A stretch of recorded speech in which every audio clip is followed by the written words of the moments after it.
से जब ते गुजरिया धड़केला जोरे से। सुनना अरे गुजरेले नजरी से जब ते गुजरिया धड़केला जोरे से। तो कही गो दिल बाबे सीना के भीतरिया उहो दिल लागल बा तोरे से।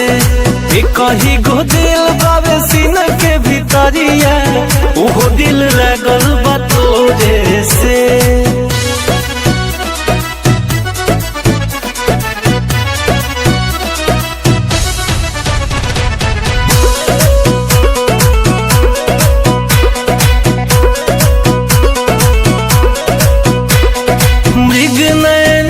जस नैना मिलल बाटे उठवा पर मुस्कान खिलल बाटे। पोरे पोरे मधु के गगरिया अरे सच में ढलल बसरिया।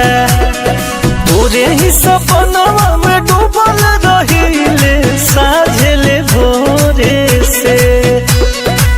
कही गो दिल बाबे सीना के भीतरिया उहो दिल लागल बा तोरे से। कही गो दिल बाबे सीना के भीतरिया उहो दिल लागल बा तोरे से। आई होप वीडियो पसंद आए तो वीडियो को लाइक शेयर कमेंट जरूर करना।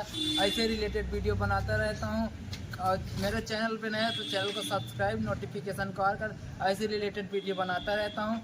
आप लोगों का पसंद जो भी गाना हो बता उस पर वीडियो बना के जरूर दूंगा। तब तक के लिए जय हिंद जय भारत।